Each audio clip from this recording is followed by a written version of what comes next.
how this one's going to go down. It's V5 up against ThunderTalk Gaming.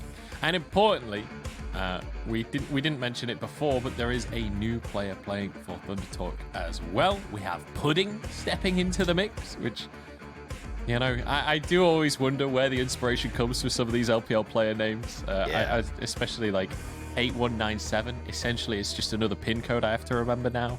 But regardless, I'll move on from my ramblings. We've got some bans coming through. Both Lulu and Karma being taken off as the Enchanters being massively respected, and Renekton is going to be the lock-in for Invincible.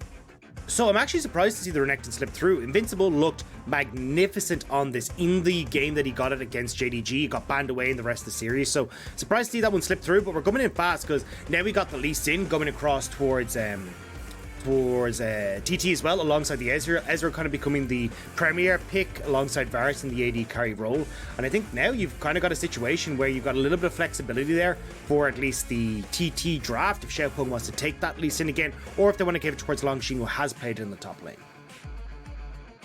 We'll see. The Kaiser Nautilus could be the answer here. Aggressive lane that can really punish the Ezreal pick in the early stages of the game. Xiaopeng, Nidalee's open. We know what Xiaopeng does when Nidalee's open. He picks Nidalee pretty much every single time. This guy loves the Nidalee. So I'd actually be kind of surprised to see it locked in. Like, I like it because obviously you can go for this pick style, right? But usually when we see Nidalee, it tends to be paired with something like the Renekton in the top lane, like a set that is actually open if one of these teams want to pick it up. But a lot of these champions that allow us to have some sort of setup in the lane. Now, though, when you're looking at Lee Sin, doesn't really provide that setup. Yes, you've got the Leona who's now been added in who can. We don't know what the mid lane pick is. So I think holding on for a little while, then keeping the flexibility with the Lee Sin makes a lot more sense here for TT. And maybe, honestly, you draw out a couple of bans from V5 towards the jungle that you could actually just swap Xiaopeng onto that Lee Sin and have Longxing have his pick of the litter in the top lane. We'll have to see where TT go with this one. As the bans coming through, it is going to be jungle focused from TT, mid lane focused from V5 with the Rumble taken off the board. You could ban the Udyr as well, which is something that PZX has had success on in the past. The Rise ban I'm a little surprised about, purely because Uniboy looked so damn good on the Rise. I wouldn't have been surprised to see them leave that open just to try and grab it themselves. Yeah, and he was happy to take that blind pretty much over and over again. So kind of getting rid of one of his blind pick mid laners here, but still a lot on the table. I'm actually curious to see if V5 maybe are thinking of taking something like the set for Uniboy here. That's the big pick here for stands out for me that is still open. Obviously, we got like the Silas and stuff is still pretty valuable in that mid lane, but for both teams as well, because we've seen playing set as well. It also sets up for the Nidalee as a last pick if they want to go in that direction. It does feel like the set could be really valuable in this draft for either team, but it's going to be the Volibear locked in here. Maybe for Xiaopeng, probably for Longxing, but with a Lee Sin top, it could be Xiaopeng Lee Sin. It has been, so I imagine the Volibear is into the Renekton. It's actually a good counter matchup there. You get the Volibear, you can get that early Bramble Vest, and works quite well against the Renekton in those early levels. I imagine then we're getting Lee Sin, potentially towards, but more than likely towards Xiaopeng. We just highlighted at the start of the day how strong as Lee Sin looked in their last series against LNG. Other side though, V5, Udyr locked in. Honestly, I think Renekton would be sick. Or sorry, not Renekton, set would be really, really good here. We could highlight it already. And especially when you've already kind of set up for this short dive composition with the follow-up coming through from the Kai'Sa. Doubling down on that just makes a lot of sense to me. And when you've already got like the Volibear, the Leona there, you know that TT are going to be playing in aggressively towards you. But we are going to go towards Uniboy, heading back towards the Zoe, and adding a little bit of range to the V5 composition. Yep, so the Zoe, very good for the picks as well. Surprisingly good combo alongside the Kai'Sa, because obviously you can get the Void Seeker across. You can even ult in to finish the target off if they're alone. But the final pick for has to come on through, unless it's a jungle pick, which they are going to lock in a Nidalee. So this is a Lee Sin mid lane by the looks of things. Yes, we've been seeing the Lee Sin mid lane a little bit, but certainly it's been more prevalent in the top lane. And look, right now for TT, you've got this early game that you can play through where we were talking about you wanting setup. Right, well, you've got a Volibear who's got that CC for the Nidalee. You've also got that in the bottom lane with the Leona. Hell, even Pudding, just moving in conjunction with Xiaopeng, allowing Sam D to farm up, could set up for a really potent gank coming through from the jungle support duo. Whereas we look across at V5, you're kind of looking at, okay, well, let's see if we can get this Renekton ahead of the early stages and power through this 1 to 2 item spike that we have in the mid game that just wrecks people if we can get Zoe into these advantageous places. But it feels like there's a similar story on the other side, right? It feels like 1 to 2 items is going to be pretty monumental for both of these teams. It feels like the skirmishers could well come through, Dagda, and I don't want to get too excited too early. We were talking about how we wanted to see these two teams brawling in the early game with these compositions. I think that's very possible. Yeah, I agree. I think we're going to see a hell of a lot of action in these early stages, especially when you look at like Udyr and Italy, both junglers, when they have the right setup, can do very well in their lanes. And you're looking at that top side, Renekton Volley, pretty volatile matchup that you could try and set up for yourself. And as you look towards the bot side as well, not so much the Ezreal having the setup, but always the opportunity to try and look for these early dragons, especially if you're on the side of V5, who should have control of that bottom lane thanks to the Kai'Sa. Well, we're going to head into the first game of the day. If you're just joining us, it's V5 versus TT. These two teams right down at the bottom of the standings, neither of them having a win on the board just yet. And this series will decide who ends their winless streak, who manages to join the club of those teams that have managed to take a series. We'll have to find out. Dagda, we're heading into V5 versus TT. We've got two early game compositions, and I just know deep down in my soul, this one's going to be a banger. Yeah, I'm so excited to see how these two teams are going to face off. Like, you know that this is like relief or heartbreak. That's kind of the two feelies that you're going to get with this series for the teams. It's like either you're going to be relieved that you picked up that first win and, you know, you're not going to be sitting at the bottom of the table, or you're going to be absolutely heartbroken that now it's you and Rogue Warriors riding the bench for the bottom of the spot. Like, you ain't going to be happy about it either way. And eventually we'll have that battle for the wooden spoon, right? The last two winless teams going up against each other. And you're saying how this is like relief or heartbreak. Honestly, Dagda, for me, these kind of series, this is like therapy for me.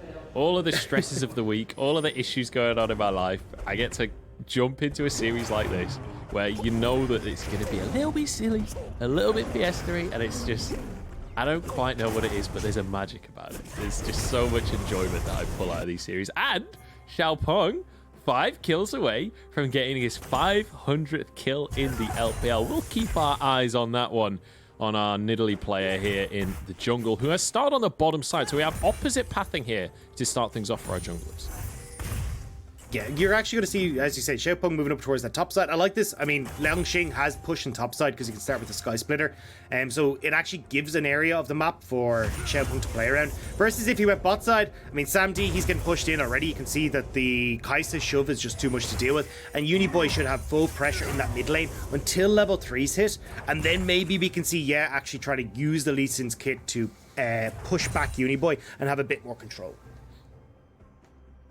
We'll see. It could well be just a crab trade to start us off, but it could be more. It could be some action, and certainly we always talk about Nidalee Volibear, right? We always talk about Nidalee Renekton as the big combo, but Volibear does kind of tick that similar box, right? Where you can just get the stun down, guarantee that the spear can land. Xiaopeng is making his way up there. Is likely going to ignore his Krugs? No, we'll go for the full clear, actually. In fact, both junglers going for that full clear. Both of them going for the Krugs, so slow and steady wins the race here to start us off. Well, it's fast as hell because you can see it's not even 3:15, right? The Rift Scuttler hasn't even spawned, so they got time to clear it out, and then they'll be able to move into the respective sides. And you can see right now that already Invincible actually recalling, so he's pretty terrified that sitting at half HP that TT tried to go for some sort of dive, so he's going to teleport back up, make sure that he's safe. And there can be no play up there. But you can already see, like, the combo that we're talking about, that just the CC chain alongside of Nidalee, you really have to be wary of it.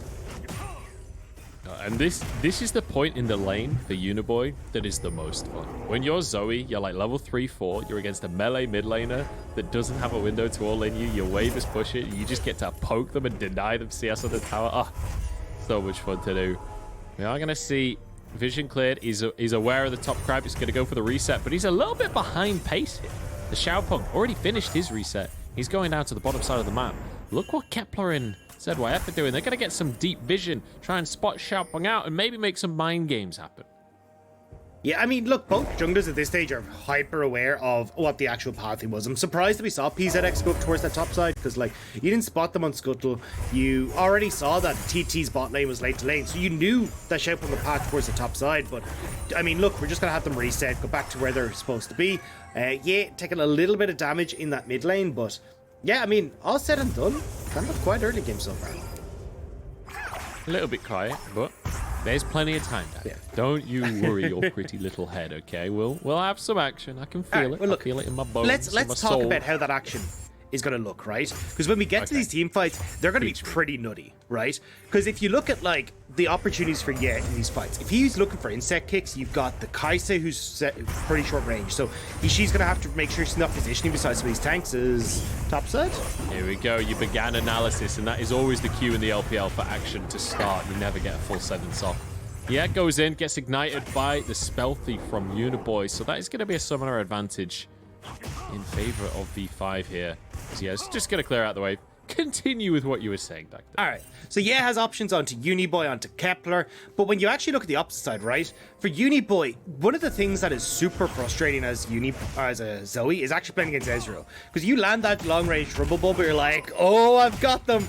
And then he's not there anymore because his arcane shifted away and you're like, wait, where'd he go? So I think definitely for this, like trying to have backline threat is actually going to be a little bit hard for Uniboy, unless you can get on towards someone like Xiaopeng. So I think for this, Uniboy is going to have to pick his targets super well and make sure that he's actually being able to connect with some of these squishier backliners to actually have an impact, or he's just going to be chunking a whole bunch of damage into Longxing, whose job is to just absorb all that. You can see Invincible is well aware of what is going on here. Uniboy might not be. Pops his head. He's like, all right, guys, how's it going? He's going to back away into his own jungle. Yeah, can't get in range. That little ward hop that was trying to get in range of the Q before it timed out. It timed out just a second too early. But Invincible, this entire time, zoned off of the wave. Longxing is building himself a massive CS lead up in the top lane, thanks to that pressure from Xiaopeng and Ye.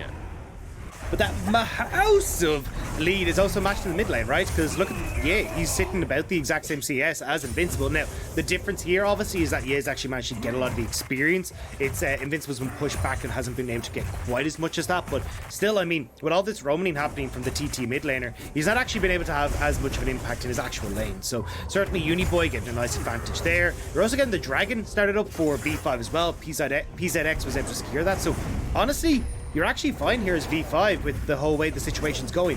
Invincible just needs to make sure that he's able to find some nice flanks in these team fights, and he's provide that front line. Oh, it's stolen! Oh wait, no, he's on the same team. Never mind, it's not stolen. I just saw the paddle star coming in and a spear coming in at the same time, and I was like, they've got to be coordinating this one. It was not coordinated. They were enemies, it turns out. Best of enemies. Invincible's in trouble though. He finally decided to walk past his turret, and he will regret it as he goes down. That's going to be first blood for Xiaopeng. Yeah, the lights go off of the turret, and Invincible's left alone in the dark. Kill going over, and you can see that was the setup that we were talking about. Easily able to secure that one. And again, like we always talk about Xiaopeng kind of being the carry for this team, or at least setting himself up for one. What happened? I missed that. Xiaopeng just walked, he like was left the lane, just walked back to smite a caster minion and then left again. It's not even like helping push, he just took one minion with his smite and then just dipped. I have no idea. Longxing definitely said something to him. He was just like, hey, you know, you could have played that better. Oh, really? There goes a minion. You want to say it again? Anything else, sir? Here we go. Bit of a fight in the mid lane is Pudding. Looking for an opportunity, but yeah, going to go slightly wide on the Sonic Wave. God, Herald being he started needs a more off menacing name. Pudding needs a more menacing name. Like, just the pudding is on his way. It just doesn't really ring, you know, yeah, but fear or think terror. About it. Where is the proof? Tell me, where is the proof? It's in the pudding. It's in the pudding. You're damn right it is. And Pudding's going to prove that today, all right? So enough of your back chat. Enough of your back chat. Pudding is a legend, and I won't hear another word against it. I'll smite a creep on you if you say that again. Well, so far, so good for the side of V5, because they're going to be able to get themselves the first Drake of the game. They're going to be able to get themselves the first Herald of the game. And Invincible, sure, he did go down. But at the end of the day, he's basically had a vertical map to deal with, where Xiaopeng has just been sat next to his lane the entire time. So it's not that surprising that he's got a death on the scoreboard. Honestly, I'd say it's more a positive thing that he's only got one death with how much pressure has been thrown up towards our top side. And look, I will say, like I said it before in the JDG series, I'll say it again here. I actually think V5's like first 10 minutes isn't that bad. Like, they actually oftentimes have these aggressive plays. They do actually make things look good, and they can come out with some early leads. It's just their laning phase can sometimes be like their actual like in lane CS numbers, and that won't always be the best. And then when we get past the 10-minute mark, that's where I get a little bit scared for them, because things go a bit topsy-turvy. They're not really sure where they're supposed to be. The execution can be a little bit messy. So now that we're starting to press that time, I'm curious to see exactly what they're going to try and do, because you've already still got that Rift Herald. I think using that in the mid lane here, giving a little bit to Uniboy, getting this Zoe ahead could work out really well. Oh, kick in the mid lane. Here we go. Uniboy's stuck in trouble. He's going to be crippled, slowed down. Xiaopeng jumps over the wall, flashes in for this one. But the spear goes wide. Sonic Wave is in though. And yeah, gets that one. Xiaopeng tanking the tower. It's only 2 more shots, but yeah, jumps out. This could be a double kill coming through. PZX is here to answer the play. Yeah, desperately trying to get out of the play, but it's just not going to happen. And Udyr, he's doing more than running and stunning today. And Xiaopeng actually basically gifted over PZX the double kill, because he waited to give the Sonic Wave, the safeguard out of the picture, and then ends up giving over the little bit of space to PZX. So messy plays coming in, but V5, they'll capitalize. 2 kills now, a plate going over to Udyr as well. So this is going to be a fast Big L bear coming in from the jungle. And this was just Uniboy going a little bit too aggressive on this one, to be honest. Like, trying to go for a bubble there. Yeah, just... I mean, this is the nature of Lee Sin versus Zoe, right? It's the same as, like, Zed versus Zoe or Yone versus Zoe. Any of these champions that have a gap close, they hit you when you go for the portal, or they aim at where you're going back to from the portal, and the rest is just simple. Yeah, I think he was just trying to pop in, poke his head and see if he can get some ideas to where they were. In the meantime, Invincible's dead. Invincible's died. Poor guy. I'm not sure what's going on there, but yeah, this is the thing. Like we were saying, hey, look, this is actually a pretty strong matchup for the Volley Bear. And the fact is, you've been set so far behind as Invincible kind of sucks. But now with Dragon up, TT, they've got the teleport advantage. They've got the lead. Go jumping in onto ZYF. He'll get out for now. As the TP comes out from Lunxing. A lot of respect towards that play there from Lunxing, going for the TP, but it will at least net a Dragon for the side of TT. And V5 have to back away from this one. Invincible finally gets a little bit of solo time in that top lane. He's going to be over the moon that we saw that TP from Lunxing. I don't even know how much solo time he gets here, though. I mean, look, Longshing's going to be back up right as he gets there, and yes, you've got now the TP advantage as Invincible, but where are you going to use it, right? It's not like Sam D and Pudding are going to fight in the bottom lane anytime soon. They're perfectly happy. So you have to try and look to shoving in the lane for Uniboy and trying to go for this 5-man dive on bot side, which actually, speaking of, looks like they're trying to set up here and see if they can go for it. ZX moving down here. Sam D could be in trouble, but he is on the Ezreal, so usually relatively safe, even in the early game. As ZX changes his tune and looks towards the mid lane instead. But yeah, he's playing the Lee Sin, so he just zips away to the minion wave. But Herald, nonetheless, will come down from the side of V5. This will get at least a couple of plates. And Uniboy could probably turn it into 3 if he can get his passive off onto the tower there. One hit from the Herald to do it, but not going to happen because Lee Sin can clear waves like no tomorrow. And look, you're kind of answering it in the top side already, right? Longxing, he's got 3 plates for himself there, so nice for V5 to get some gold over in the mid lane, but not gonna actually mean too much in the end of things. And now you see Longxing just tearing Invincible apart. Lights go out once again in the turret. And sad times for Invincible. He's just been put too far behind in the croc. He has been fully Goomba stomped, honestly, and to be honest, I don't remember any crocodiles in the Mario games, but if they were in the Mario games, they would for sure be Goomba stomped. It's just the way that it has to be. Longxing pushing the wave in. Xiaopeng is up on that top side once again. And this time Pudding is alongside him. They haven't been spotted just yet. PZX now sees the play happening, but he's kind of stuck on the wrong side of the plate. It should be long enough, though, for Invincible to clear this wave, deny the dive. Yeah, and again, at least Invincible hasn't been dove too often, but you can see, like, all the TT want to do is just keep putting this Renekton behind. They know that they've got this massive play that they can go towards the top side, finish off that turret. A lot of gold there, just kind of sitting there waiting, but that actually have to make it happen is Pudding will take a little bit of a blast coming through from Uniboy, but at this stage, like, you've got so many points in the W, he's happy to tank it up. And one thing I will say, Doctor, coming out of this early game, heading towards the mid game here, we're even on Dragons. It's a very close game so far. Literally 100 goal difference between the two teams. And the 2 players that we highlighted coming into this one saying they were going to be the driving factors, the junglers, both of them now 2 kills on the board. The goal difference between the junglers, only 300 in favor of PZX so far. And importantly, a lot of that plate gold going the way of PZX thanks to the Rift Herald as well. So all of that gold lead that he has for himself is literally just the plate gold that he managed to get for himself off of that early play. But the Herald is back up once more. We are seeing Xiaopeng hovering around that area. Longxing has ult. And Invincible, I'm so scared for him. He's got wards there at least to spot it, but look where Pudding is. They want to make some sort of play hopping topside, but looks like they're just going to back away and instead look to just pick up this Rift Herald. Now, you've got Ye with TP, who's out down on the bot side as well, so he can get up towards this play if he needs to be, but it doesn't even look like V5 are going to try and contest. They're happy to just try and shove in, see if they can get some damage on the spot lane turret with Kepler, and also having PZX in tow. PZX sees his opportunity to at least get a bit of vertical jungling in, right? Goes for the invade, gets some wolves and a gromp. Traded for a Herald, though, doesn't seem quite as valuable. Xiaopeng's just going to slam it down in the mid lane immediately. Longxing pushing at the same time in the top side, and Kepler is down bot, trying to trade for a tier 1. So this is going to be a massively advantageous trade for TT. They get 2 tier 1 towers across the map. Kepler should eventually finish that one. They even get another charge with 3 players there. V5 probably should have been able to stop that charge, but all things considered, massive advantage here from TT off of the back of that play in terms of the space that has bought them for Baron. When that comes up in 4 minutes time, you can already see vision control on the top side is in favor of TT, but gaining that vision control will be so easy when that objective spawns. And even before that, right, you've got Dragon now in 45 seconds, so they get a nice little bit of gold influx, then you can go and spend. You've got pretty much first items coming in across the board for everyone at this stage, but still, I mean, this is going to be a fight that definitely TT will be looking to try and set up for themselves, get a little bit more of that, those dragons under the belt, and then, of course, you can look to try and poke out using Xiaopeng and SamD's range on towards V5, and see if you can force them back when we get towards those later dragons. Question is if that can happen. We've got a Drake coming up in 15 seconds here, Doctor. Longxing is on the top side, but he's going to have his TP available for this one. Invincible is just walking straight on over. He wants to save his TP if he possibly can, and immediately the TP comes through from Longxing. He knows he's got to be here for the play.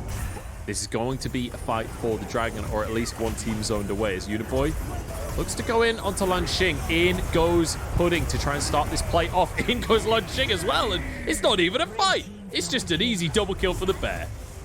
And I actually was looking at Invincible there, thinking, hey, look, maybe he can set something up. Was in a good spot for the flank, but TT pulled the trigger before V5 could really get in position, and nice engage from Pudding to set all that up. Now, Dragon goes their way. Might actually look for a little bit more on Invincible on the spot side, but not fully convincing. They will back off and just take their winnings with them. Yeah, no minion wave to be able to dive with, so they're going to back away. And ultimately, when you look at the game plan for TT, when you like zoom out for a second, you see the Lee Sin, the Nidalee, the Volibear. It all makes sense that they're going to just try and focus on the top side. And you got an Ezreal down bottom who's just picking up these items. He's had such a quiet game, and that's perfect for him. AC just dominant engage here. Feels like V5 literally just caught out of position. I don't know if there's much more to say about it. Yeah. I mean, look, still, I think nice for him Pudding to make that play, right? First time in the LPL stage, and that's a confident play, so happy to see that he's actually going for these. A lot of players might actually just take a step back, be a little bit worried about going for the quick engage there, but Pudding willing to pull the trigger, so nice job as we get a little bit of an ARAM happening in the mid lane here from V5, which means that Longxing, he can shove in topside. Yeah, you can see he's just hovering mid to play that fourth man, just in case V5 try and pull the trigger. I think we should stop calling these ARAMs, right? Because these are Adams. These are all draft all mid. These were not random champions. These guys picked these champions. So that's an Adam in the mid lane, not an ARAM. Okay. So I'm just let's create some new lingo here that's a little bit more scientific, if you will. But yeah, I want to return to that conversation of the AD carries that I was just bringing up before that fight kicked off, because when we're looking at the inventories, you've got Kepler getting close to his Phantom Dancer. That you often see that this Kraken Slayer Phantom Dancer combo insanely good as a pair of items. SamD as well, though, getting close to finishing off that Mana Moon. We're going to have a very similar power level of our two AD carries. The one thing I will say is SamD, basically, unless he gets hit by a bubble, he can build this Frozen Heart Ezreal build and be basically invincible this game. Like, who's really going to threaten him?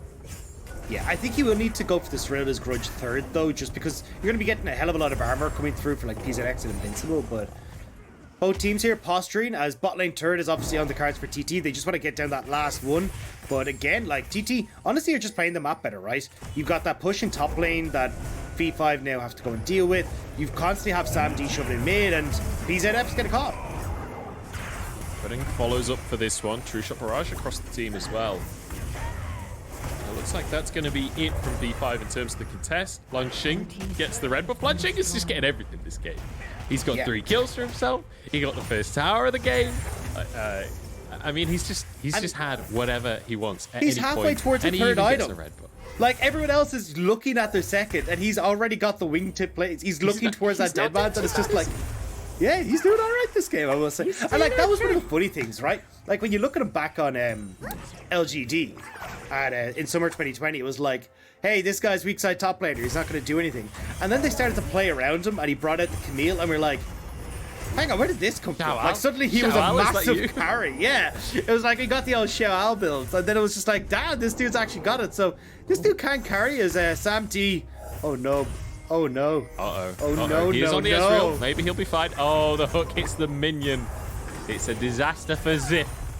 And unfortunately for V5, another play that doesn't quite hit the mark. And it feels like this game so far has been a story of TT pulling off a play and it works out. V5 pull off a play and it just doesn't quite work out for them. And now we're heading towards what, 3,000 gold lead almost. There is going to be a trouble bubble on Xiaopeng, but no follow up. Yeah, and look, this is what we said, right? V5's first 10 minutes, not too bad. 10 to 25, 30 minutes is a little bit lackluster. Execution just isn't quite there. The ideation isn't quite there either. It's just their League of Legends that isn't great. Yeah. Well, their lane isn't great either, so maybe we leave that one out too. But certainly, like the it's just the way that like PZX plays the map and is actually able to like influence the lanes does work out for them, right? It's how they won against JDG, but like if they're not able to snowball off these early jungle plays, they just don't really know what to do. And we're kind of seeing it here where TT just have a better understanding of, hey, look, wave management, and where we want to get vision, how we can try and pull open the map and like force V5 to kind of play to the beat of our drum rather than trying to make their own plays happen. Well, I've got a very important announcement. PZX is looking to make his impact on this scene because he's going full SOFM. He's built himself a Warmogs on the Udyr here. He's going all HP right here, making sure that, I guess, making sure he can tank spears, making sure he can take a bit of damage, back out and come back into the fight again without resetting. Bit of an interesting build, bit of a different one, but I like it. I can respect it. Yeah, like one of the reason that we're seeing a little bit more of the Warmogs, I might have to hold on here. Nope, just gonna scratch his back from, had a bit of an itch, blue, you know. Blue from the Jungle Book always had a bit of an itch in his back and just helping out more other people, but nearly. The reason that we're seeing more of the Warmogs is it actually got changed, so it grants you the Warmog's Heart, which is the passive, at 1,100 bonus health. So when you got the Chem Tank there and you got the Warmogs, you hit that extra health buff already, which is why we're seeing a hell of a lot more. So you can tank up a whole bunch of damage, step away for a second, regen it all back up, and then come into the fight again. Damage on Sam D, but he does have the Divine Sundra, so a bit of sustain in there. But Drake has just come up, and with the mid lane priority that TT have been able to get for themselves, with vision control of the area as well, they are going to be able to take their third Drake off the game. That'll put them on Soul Point. Now, granted, it is a Cloud Soul, which I feel like I've said a lot this split down. I feel like almost every game I cast feels like it has a Cloud Soul in it. Yeah. But it is going to be that for TT. We'll see if they can get anything off the back of it, whether V5 even can test it when they go for that soul, because it doesn't feel like V5 are feeling particularly proactive today. It feels a little bit like they are not entirely sure how to fight for any of these objectives that are coming up. It feels like they've just completely lost control of the map and don't really know how to make it back on. They're looking for some vision control around Baron while things are going on around the Dragon there. They will go for the reset, which should mean now TT, it's their turn to move in towards the Dragon, towards the Baron Pit, get some vision of their own. Yeah, mate, like, I feel like V5 are just kind of like a Pokemon, right? Where, like, they had this massive battle against JDG where they kind of just used up all their moves. They're out of PP for their moves. And now they need to go to a Pokemon Center to rejuvenate and get back, but they haven't quite had the time to get to that point, so now they're just kind of only using Tackle because it's all the moves that they've really got left here. Well, we'll see if we can get them to a Pokemon Center. Nurse Dagda can perhaps bring them back to health. That is an image I don't think anyone wanted in their heads. I think everyone wanted that image, Dagda. You might not realize it, but hey, I would rock loves the you an joy awful lot. Maybe a little too much. You know. Look, all I'm saying is, anyone in Twitch chat, if you guys, anyone's good at Photoshop, could make me a Nurse Dagda picture. That'll be much appreciated. Get it up on the wall is on behind the you. map. We'll come back in a couple of days' time and you just get it behind you. But yeah, Baron's up, but we're sieging mid here as TT. Yeah. And this is just to get priority so they can move back to Baron. Does feel like TT could threaten this, just kind of start it up. They do have an Ezreal, which is pretty damn good at burning through the Baron with his W and his passive. You can get through the objective pretty quickly. Same for Nidalee as well, actually pretty decent. With big damage on her Q, but it doesn't look like V5 are just going to let this one go without a fight. They're going to try and contest. They're not giving up just yet, Dagda. It doesn't feel like they have much of a way to actually start a fight. Well, unless triple bubble lands, so they nearly did damage to Longxing. And look, this is what we're talking about, right? Like at the early stages was if Uniboy doesn't have access to Xiaopeng or Sam D and more Xiaopeng, like, you're not going to get anything done here. Like, there's no way that you can actually deal damage. There's just too much of a tank front line. So now you're hitting that stage where it's just like, well, I can't hit anyone. I can't deal the damage that I need to. And TT are kind of like, cool, well, you've gone for this Everfrost build. You're a long way off that Horizon focus, so cool, we'll take it. We'll just literally eat it up and we'll move on to the next moment. All right, Kepler got himself a tower in the mid lane, so that's going to be 2 to 3 now. Still the tier 1 up in the top side for TT. But TT themselves have managed to take down all 3 of V5's tier 1s at this point. And it does feel like both teams have remembered that side lanes exist. They've moved away from just the ARAM and have started to play those extra waves as well. But Dagda, I feel like we've lied to our audience here. Because we came into today, I was giddy, I was excited. It's exactly like Fight Night, where we've said, look, this is going to be a banger. We're just going to have crazy early game action. We saw like a couple of tussles, maybe. A lot of just staring each other down, eyeing each other up. And not much else coming off of it. That control ward, by the way, terrible control ward. Doesn't spot the ward at the other side of the pit. Never drop your control ward at the edge of the pit, because it won't spot the rest of the pit. Always try and drop it in the middle if you can. Munch's musings. What's the information with Munch's suppose? But yeah. Hey, look, I mean, yeah, I think we were kind of cheated ourselves. We thought there was going to be a hell of a lot more action. We thought a lot more of it would be coming through from the jungle, and we got like the first 2 kills. We're like, all right, maybe. And then it kind of just slowed down and did nothing. And now we're in this moment where like we're 30 minutes into the game. Snakes Dragon's up. V5 have control of it, but it looks like V5 are just going to trade. They're just going to go, cool, we'll either look at Baron or we'll just let push in this top side and you can have the dragon. We just don't care. Oh, the Kepler? Yeah, seems like V5 basically. Yeah, I think he's going to be okay for now at least. V5 have basically said, hey, TT, do you want a top lane tier 2? TT have gone, yeah. As he pushes in the top lane. We go trouble onto Lanxing. Hook comes through onto Pudding as well, but he'll get out with his life. TP being channeled by Invincible, who arrives on the scene. This is because Cloud Drake is spawning, and V5 do not want to let TT get themselves a soul. Yeah, looking for a way in. Got to keep your eyes on the jungler here, but it's not even close. Not even going to be able to make a vague attempt at a steal. This is just going to be taken by V5. Nice little pickup for the golden squad. Yeah, late to the objective. They hadn't set up, so no control over River, and they didn't even try and contest on towards Dragon to actually draw V5 out of River and maybe look for something at that stage, and they have no pressure on topside. So TT late to the party and give V5 the Dragon across. Now they will start up the Dragon. The Baron has been spotted though, but I don't really know if V5 are in a position to match here. Well, they believe they are, because PZX has already gone in. Pudding locks him up, follows him out as well. In comes Lanxing over the wall to threaten the backline and stop V5 answering. Yeah, has to back out. Lanxing tanking up, but he's a beefy boy. Nobody does any damage to him. V5 forced out of the play. More spears, more mystic shots coming in. Paddle stars on the other side. I feel like I'm watching a game of tennis right here. There's the volley going back and forth, but TT returned to the Baron once more. PZX trying to make his way in. That's a big bubble. Follow up from Uniboy, but he's only going to hit Lanxing.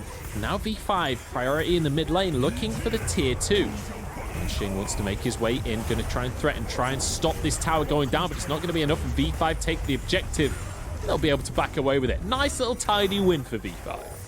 Yeah, and a lot of that coming off the fact that, hey, look, there's a hell of a lot of healing coming through on the V5 side, right? Invincible has it built into his kit, and the Gore Drinker, that Warmog's coming in clutch for PZX as well. He went down to like a sixth of his HP and was just able to regen it back up thanks to Warmog's heart. So able to find that moment to wrap around, get that mid lane turret, and now TT again trying to threaten on towards this Baron. But at this stage, like V5, they kind of already read you. You know you don't have enough to go for this again. ZX just going to move in, clear some vision himself. Nobody has a ward in the pit right at all. It's not like they're taking it in turns to get vision control. It's like both teams are just happy to not have vision control. In this game right now is nobody has a ward on the Baron. They both just clear vision and then leave. Zhonya's has been picked up by ZYF, and I wasn't sure if he was about to get that because I noticed Invincible was letting him have a bunch of the minion wave a couple of minutes ago. So clearly trying to get ZYF to a point where he can get the Zhonyas, he can go in aggressively and keep himself alive. Oh, that's a big chunk from Sandy. Yeah, it's actually interesting to see how much more often we're seeing this Zhonya's picked up on Nautiluses. It hasn't been too prevalent so far in the LPL, but definitely in other regions we've been seeing it more and more. And as you said, like, it works pretty well. It actually gives you a bigger shield, and just that survivability in team fights is so nice to have. Especially because you've got to put yourself in harm's way in an awful lot of situations, specifically if you're fishing for the backline with that depth charge. So we'll be able to have a little bit more safety, but we're hitting the stage now where, like, look, Kai'Sa, she's got that Kraken Slayer LDR, she's got the Phantom Dancer, like, she hurts a lot. Void Staff completed for Uniboy as well, has realized, hey, look, a lot of my damage is going to be flung into that front line, so I'm going to need something to try and get through the force of nature that Lanxing has.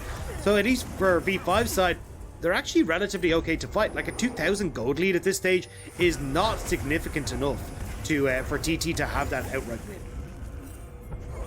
But we do have V5 with control of the Baron right now. Bubble is a little shy of going through the wall. That could have been a good bubble there, but now TT, we're kind of rinse and repeating the opposite way Baron of what we saw and giving before. up your mid lane. I mean, name a better duo for this game, eh?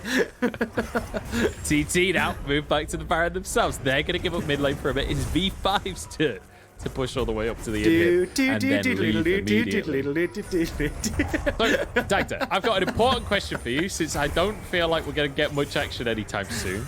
All right. What is the plural of Nautilus? You said Nautiluses earlier, but I think maybe it could be Nautili or Nautilus.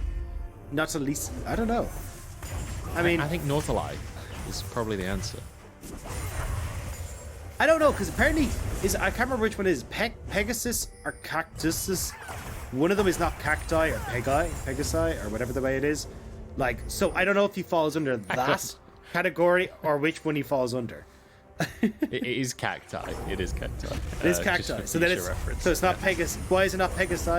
But it's octopuses, not octopi, and he's a deep sea creature. So I'd say it's probably maybe it is Nautilus's. Even I mean, if you had a choice, it would be ZYF.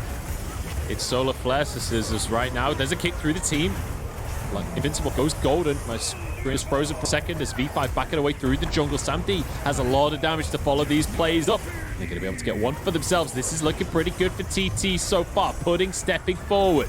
Trying to lock them up. Trying to make sure they can't get out of this one. Uniboy just narrowly dodges the spear out from Xiaopeng. This is going to be the singular pick onto the support. But importantly, this will get TT themselves another dragon. You think that, but V5 TPing in to threaten on towards Baron. This is actually going to buy enough time for ZYF to reset us. Now the engage, though. Pudding goes in, makes sure that Uniboy gets his just desserts right there. Invincible tanking up, but he's just not tanky enough. And now V5 getting picked apart, getting chased down. Kepler doing his utmost, but it's just not enough. And that's 4 picks now, 4 kills for TT, and surely a Baron to boot.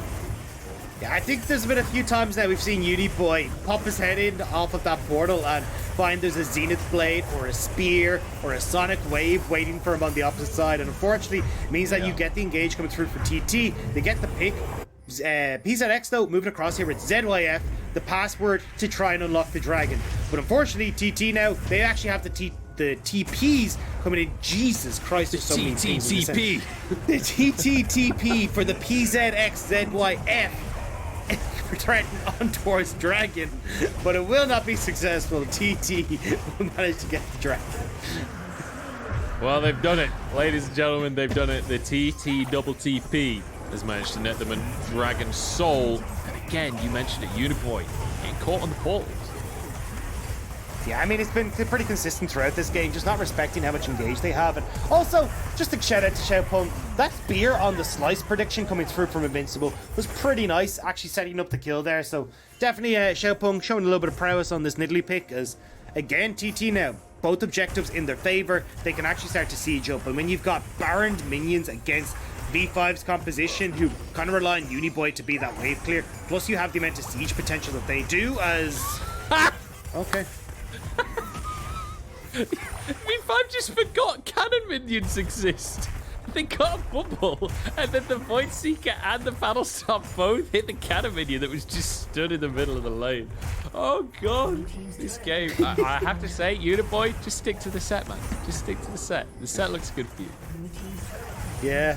I mean, the set looked good. The Rise looked really good. Either, yeah. I'm down for. Maybe don't ban it away. Maybe he just hasn't had Weetabix yet today. Maybe that's it. I mean, yeah, it is only like 6 o'clock over in China, so like it's pretty early for them, you know. 6 p.m. Yeah.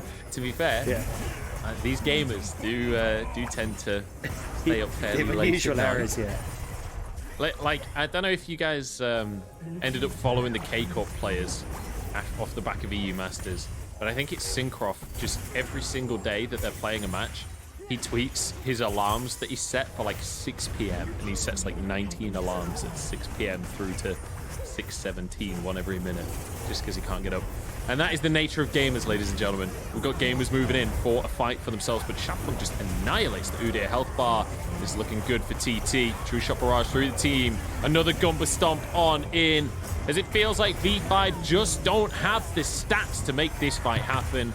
TT with the Baron, they break the base apart. They will get themselves the first game in this series. It's a pretty comfortable win for them, as Invincible gets a stun down, but just doesn't have the damage to finish anyone off. On to the Nexus they go, as PZX is on the backline. They can't get a single kill. V5 just are powerless in this game, and TT grab themselves a dub. And their second dub of the split, now sitting with the 2-game wins in this split so far. But look, I mean, pretty convincing coming through from TT, right? We saw that in the early stages, a lot of pressure going up towards that top side, able to make it work really well with Xiaopeng and also Longxing. And then when we got to the mid game, we said after the 10-minute mark, V5 looked lost. We got to the 10-minute mark, and pretty quickly they just didn't really know how to deal with the side lane pressure, weren't setting up their waves correctly. And then we got towards those dragon fights and team fights, it was all coming out in favor of TT. Yep, certainly was. TT managing to get the upper hand in this one, and it felt like it was a mixture of things. I have to say, I don't want to kind of pinpoint one person for this loss, because clearly this was a team thing, but yeah, Uniboy dying to his own portal like 3 or 4 times across that game. It's hard not to point to that as being a big issue for the team when Zoe is meant to be the champion that like picks from long range. He was like face checking brushes with his portal, and it's like, surprise, Leona's here. I don't know what you expected.